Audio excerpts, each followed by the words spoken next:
Chess friends, welcome back. Today's episode is very uncomfortable because we're talking about chess improvement. And as you know, when I talk about chess improvement, I don't come here to tell fairy tales. I don't show you, oh yeah, do this and you'll become super strong. No, we're talking about long-term improvement that involves a lot of effort and lots of sweat. We'll also look at one of my games today because when in doubt, it can't hurt. But anyway, let's start discussing what it takes to reach, to reach a good rating. Now, we all know that many resources always tell us tactics are important. It's important, not to leave pieces hanging, especially for a beginner. They say this is very important. Now, I'm not against this. In fact, in several videos, I've often recommended it. Tactics are an important element. They must be done. However, today I'm going to present this reasoning to you. It's a really long-term way of thinking. Surely, if you're a beginner today and you start putting some effort into tactics, right? Then potentially you'll leave fewer pieces hanging. So potentially your beginner level will go up a little bit.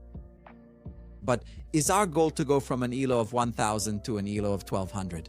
Or is our goal maybe to reach a higher rating, 1800, 2000? Well, if we want to be ambitious and we want to, reach a certain level, doing tactics isn't enough. It's necessary. Remember, I've always talked to you about the many components of chess. Tactics and calculation are a very important component. So I'm not telling you not to do that. I'm saying you must also do that. But the most important thing that no one wants to do is the study of the middle game and strategy, specifically chess structures. Today, I'll show you this game, which is a perfect example of how, even without knowing the opening, by knowing the chess structure, I found it very easy to understand all the game plans. That said, studying structures is a complicated study, right? Because it's not just doing a tactical puzzle and you're done. Studying structures, well, I have to see many examples, use resources, books, video series made by very strong players, which in short requires a rather difficult study. And above all, before I can internalize some structural concepts, it will take some time, so it's a long-term study. That being said, however, this is the study that will really make us improve. You might ask me, okay, but can this be useful for a beginner? I answer you absolutely. Yes, because you as a beginner, do you want to stay a beginner for life? Fine, then just do your tactical exercises. Maybe you'll go from 1000 to 1200, you'll improve a little bit, you'll have the illusion of having improved, but then in reality, you'll stop at that rating. If you really want to work on improving your chess, you need to work on structures and chess understanding. So in short, on middle game strategy. Enough talk, let's look at this game because, as always, we'll do a bit of practice too, otherwise the video gets boring. But remember this warning of mine. Tactics give us a small initial boost, calculation gives us this initial boost for sure, but what really makes us improve as chess players is the study of strategy and structures.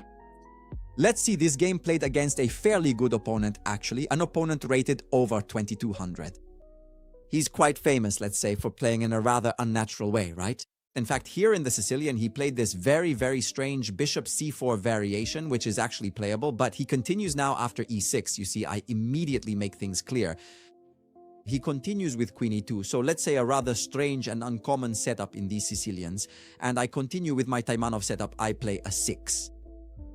I want to maybe take space with b5, and in a way, I force him to also make this move that he might not want to make, a 4, because due to this move, certain spots in the position start to weaken, which might become problematic. Let's move forward a bit with the opening, and then we'll start thinking from a strategic point of view. I obviously play the move g6 here, a typical move in the Sicilians. The bishop doesn't have much life on this diagonal, so rightly so. It wants to enter the long diagonal to better control the position, the center, and obviously also the potential weakness on b2. And here my opponent plays h4, which is obviously a very aggressive move, but in my opinion, a major mistake because here I play h5, he plays c3, I play bishop g7, and he plays d3. Perfect, let's start discussing this position strategically. I can assure you that from a theoretical point of view, I had zero preparation here because this is obviously a completely unnatural opening. He made strange moves, bishop c4, queen e2, so it's not one of those theoretical things that we say we're going to study. So here I was totally out of theory. However, plans for the position, this is a bit of a structure we could say from a closed Sicilian. So what is a plan for black's position? One of the plans is to get this break push with b5 and b4, thanks to which we'll weaken not only the queen side, because then we open up the initiative on the B2 point and obviously also on the B file. But also, quite importantly, we decrease the potential strength in white's center, who might one day want to play D4. Another problem with this position is that white, after making the move H4, has actually created a very serious and significant weakness at the G4 point. This means that I can quite easily take advantage of this particular square. So here the question is, where am I going to put my knight? Well, I'm going to place my knight on H6 so that it can move to G4. Generally, another plan for this position, a sort of Grand Prix, I'm not exactly sure what to call it, is to put the knight on E7 and then obviously react with the move D5. But watch out, Cooley played with the queen on E2, right? So he's more ready, let's say, to bother me on the E file. It follows that my idea with D5 will probably be less strong in this position. You see how keeping in mind what the structural strategies are, of this position, I can easily understand what I should play. I shouldn't put the knight on E7 because this time there's a difference. The queen is on E2 and not D1, and since he's, let's say, weakened this square, it's easy for me to occupy it. That said, my main plan will obviously be rook B8, B5, and B4. Knight H6. Knight BD2 is probably imprecise, but my opponent had a specific idea, which was to go, let's say, recycle this knight, which in my opinion isn't particularly useful because he's underestimating both my counterplay and, let's say, the positioning of his king. At this point, let's look at the positioning of my king, because here many of us might castle short very quickly, right? But we've already seen that he's a very aggressive player. He's already played H4. Here he probably would have continued with knight here, and then G4.